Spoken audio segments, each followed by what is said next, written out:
Hello everyone, Durga zone में आपका स्वागत है। यदि आप चैनल पर नए हैं तो प्लीज़ मेरे चैनल को सब्सक्राइब करें और अपने दोस्तों के साथ शेयर करें। आज का हमारा टॉपिक है वर्ण विचार। वर्णों के बारे में समझेंगे और जानेंगे। वर्ण कितने प्रकार के होते हैं और वर्ण कैसे बनते हैं, चलिए देखते हैं।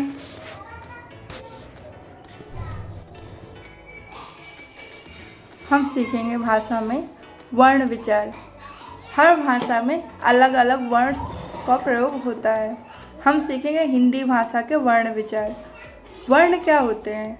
वर्ण उस मूल ध्वनि को कहते हैं जिसके टुकड़े या खंड नहीं किए जा सकते, या हम कह सकते हैं भाषा की सबसे छोटी इकाई ध्वनि होती है और इस ध्वनि को वर्ण कहते हैं। जैसे अ, आ, ई, क, ख, च आदि। वर्ण क्या होते हैं?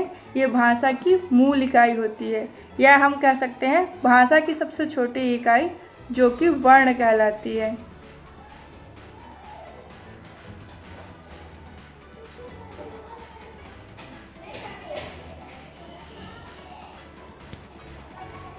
वर्ण भाषा की मूल इकाई होती है। वर्ण क्या होता है? वर्ण भाषा की मूल इकाई होती है। प्रत्येक शब्द वर्णों के योग से बना होता है। प्रत्येक शब्द किससे बनता है? वर्णों के योग से बनता है। जैसे उदाहरण के लिए हम काम शब्द लेते हैं। काम शब्द में 4 मूल ध्वनियाँ से होती हैं। कितनी ध्वनि होती है? 4 मूल ध्वनियाँ होती हैं। जैसे का में बड़ा आ की मात्रा और माँ के साथ छोटा आ की मात्रा, जिससे कि मूल ध्वनियों के टुकड़े नहीं किए जा सकते। काम में वैसे तो हमें 2 अक्षर दिख रहे हैं, लेकिन यह शब्द जो है 4 अक्षरों से मिलकर बना हुआ है। 2 स्वर शब्द, 2 स्वर वर्ण और 2 व्यंजन वर्ण, कुल मिलाकर 4 वर्णों का यूज किया गया है काम शब्द में।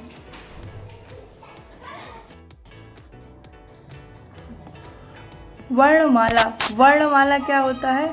वर्णों के समूह को वर्णमाला कहते हैं। किसके समूह को? वर्णमाला के समूह को वर्णों के समूह को वर्णमाला कहते हैं। भाषा के समस्त वर्णों के समूह को वर्णमाला कहते हैं।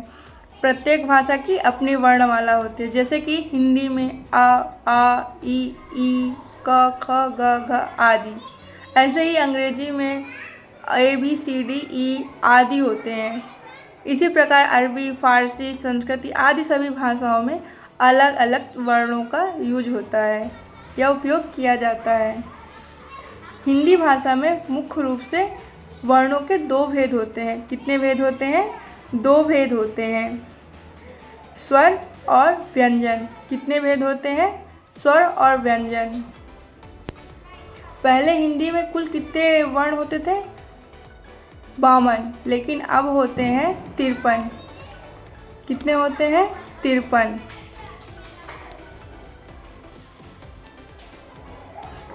तिरपन कैसे हुआ? एक नया शब्द जुड़ा है ला करके हुआ है। हिंदी भाषा में नया शब्द जुड़ा है, ताकि उसे मिलाकर 53 शब्द हो गए हैं।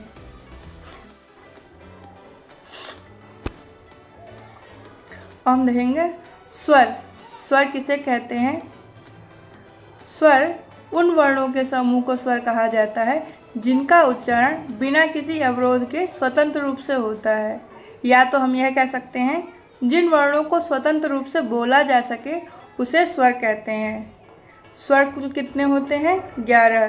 कुल स्वर कितने होते हैं? 11। और 2 होते हैं अयोगवाह स्वर। उसे स्वर या व्यंजन में नहीं रखा गया है, वो एक अलग रूप है। 2 अयोगवाह हैं। कौन कौन से हैं? अह, अन और आहा।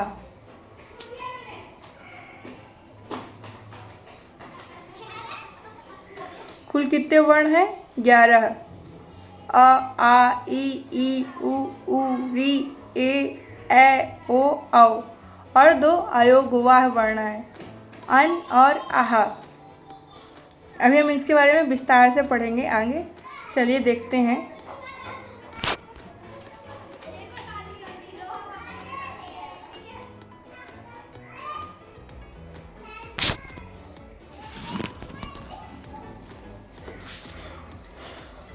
स्वर के प्रकार या भेद।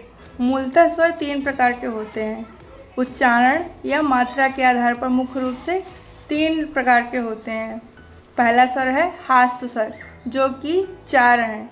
दूसरा है दीर्घ स्वर जो कि 7 हैं। एक है लुप्त स्वर। लुप्त स्वर का प्रयोग बहुत ही कम किया जाता है। इसका प्रयोग अधिकतर संस्कृत भाषा में किया जाता है।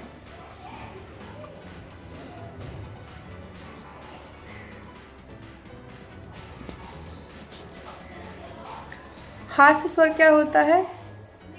हास्य स्वर को हम किस किस नाम से जानते हैं? हास्य स्वर को हम लघु स्वर, मूल स्वर या अति लघु मतलब कह सकते हैं, बहुत कम ही समय लगता है, उसे कहते हैं हास्य स्वर। हास्य स्वर का उच्चारण किसे कहते हैं, कैसे करते हैं? इसके उच्चारण में सबसे कम समय लगता है। जिन वर्णों के उच्चारण में सबसे कम समय लगता है उसे कहते हैं हास्य स्वर। यह मूलतः 4 प्रकार के होते हैं। छोटा आ, छोटी ई, छोटा ऊ और री। हास्य स्वर की संख्या कितनी है? 4। अब हम बढ़ते हैं आगे दीर्घ स्वर।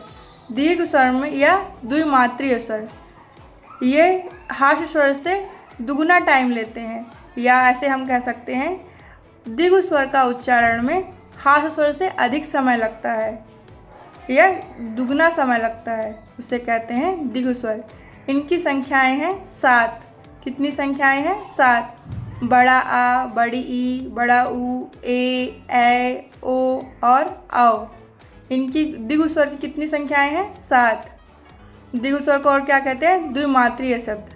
क्योंकि इसमें 2 मात्राओं का, 2 स्वरों का या 2 मात्राओं का यूज होता है, इसलिए इन्हें क्या कहते हैं? द्विमात्रीय स्वर भी कहा जाता है। बड़ा आ, बड़ी ई, बड़ा ऊ, ए, ओ और औ। हमारा तीसरा स्वर है प्लुत स्वर। प्लुत स्वर क्या होता है? इसमें क्या कहते हैं? दीर्घ जो स्वर है, दीर्घ स्वर से भी ज़्यादा समय लगता है। जैसे जब हम कोई उच्चारण करते हैं, इसके उच्चारण में दीर्घ स्वर से भी ज़्यादा समय लगता है, यानी त्रिमात्रिक शब्द कह सकते हैं, जिसमें तिगुना समय लगता है, उसे कहते हैं लुप्त स्वर। इसकी संख्या कितनी है? 1। और यह मुख्य रूप से किसमें यूज किया जाता है? संस्कृत भाषा में। मुख्य रूप से संस्कृत में यूज होता है। जैसे कि ओम क्या है? लुप्त स्वर क्या है? ओम। इसको 3 की आकृति बनाकर उसमें ऊपर चंद्र बिंदु लगाया जाता है, इसे कहते हैं ओम।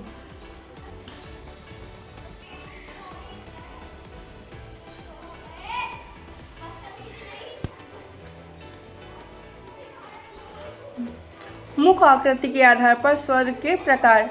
मुख आकृति के आधार पर स्वर को 4 भागों में बांटा गया है।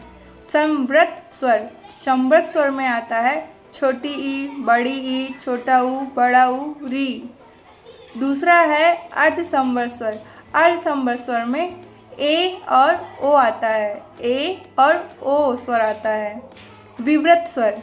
तीसरा है विवृत स्वर। मुख आकृति के आधार पर, जैसे कि आप जब बोलेंगे शांति से, तब आपको पता चलेगा कि आप किस मतलब मुख की आकृति के आधार पर ये तीसरे नंबर पर यूज होता है। जैसे कि आ, हमारा मुंह कैसे खोलता है? बड़ा सा आ। और जैसे आ और आ में अंतर आपको समझ में आ रहा होगा। जैसे आप बोलेंगे आम, बड़ा आ से विवृत स्वर, जैसे कि एक शब्द हम ले लेते हैं आम। ऐसे ही आग से हम लेते हैं आँख, आग एक वृक्ष का नाम है, उसमें मतलब ये आ में चंद्र बिंदु, अर्ध चंद्र बिंदु वाला वो आता है, सिंबल आता है, इसे क्या कहते हैं? विवृत स्वर। चौथा हमारा अर्धविवृत स्वर। अर्धविवृत स्वर में आता है छोटा आ, ए, औ। क्या आते हैं? ए, औ। 3 होते हैं। अर्धविवृत स्वर में कितने अक्षर होते हैं? 3। छोटा आ, ए और औ। अब हम जानेंगे अयोग्यवह। अयोग्यवह क्या होता है, कौन कौन से होते हैं और इसकी मात्राएं किस प्रकार से लिखी जाती है, हम सीखेंगे अब अयोग्यवाह के बारे में। अयोग्यवाह क्या है, अयोग्यवाह में कितने स्वर होते हैं और इनकी मात्राएं कैसी लिखी जाती है। अयोग्यवाह हिंदी वर्णमाला में ऐसे वर्ण होते हैं जिनकी गणना ना तो स्वर में की जाती है और ना ही व्यंजन में की जाती है, इसलिए इन्हें क्या कहते हैं, अयोग्यवाह। या तो हम ऐसे भी कह सकते हैं दूसरे रूप में, वर्णमाला में इसका स्थान स्वरों के बाद और व्यंजनों से पहले होता है, उसे कहते हैं अयोग्यवाह वर्ण। ये दो होते हैं, अनुस्वार और विसर्ग। कौन कौन से होते हैं, अनुस्वार और विसर्ग।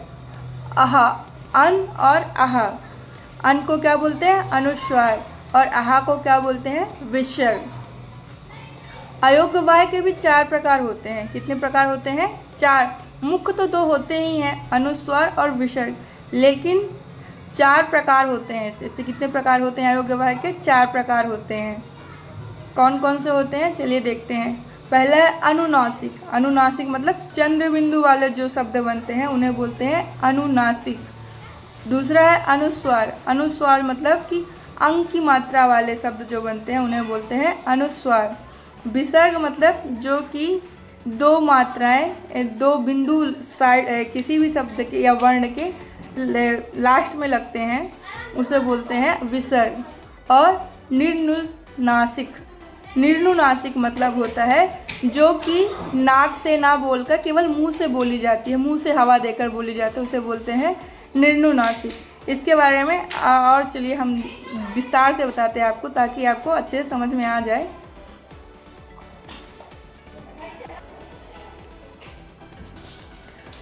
अयोग्यवाह में पहला हमारा है अनुनासिक।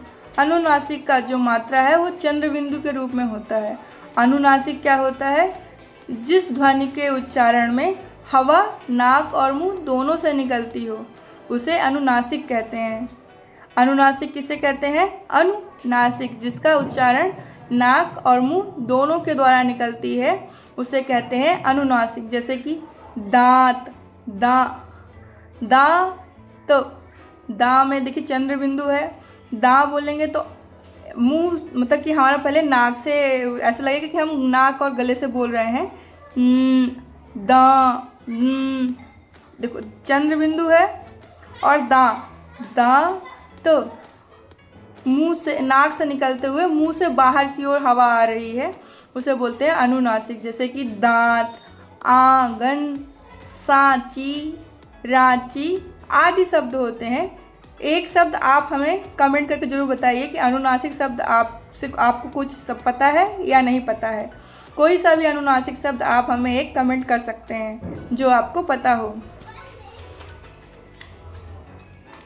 उसके बाद आता है अनुस्वार। अनुस्वार क्या होता है, अनुस्वार होता है अंक की मात्रा। अंक की मात्रा जिस वर्ण के उच्चारण में हवा केवल नाक से निकलती है, केवल नाक से निकलती है, उसे क्या कहते हैं, अनुस्वार। अनुस्वार किसे कहते हैं, जिस वर्ण के उच्चारण में हवा केवल नाक से निकलती है, उसे कहते हैं अनुस्वार। जैसे अंग, अंग केवल नाक से आ रही है। अंगूर, अंग, अंग, अंडा, कंघी, कंगड़ा, कणा, इसे बोलते हैं अनुस्वार। हमारा तीसरा है विसर्ग। विसर्ग क्या होता है, आहा की मात्रा वाले शब्दों या आहा को क्या कहते हैं, विसर्ग।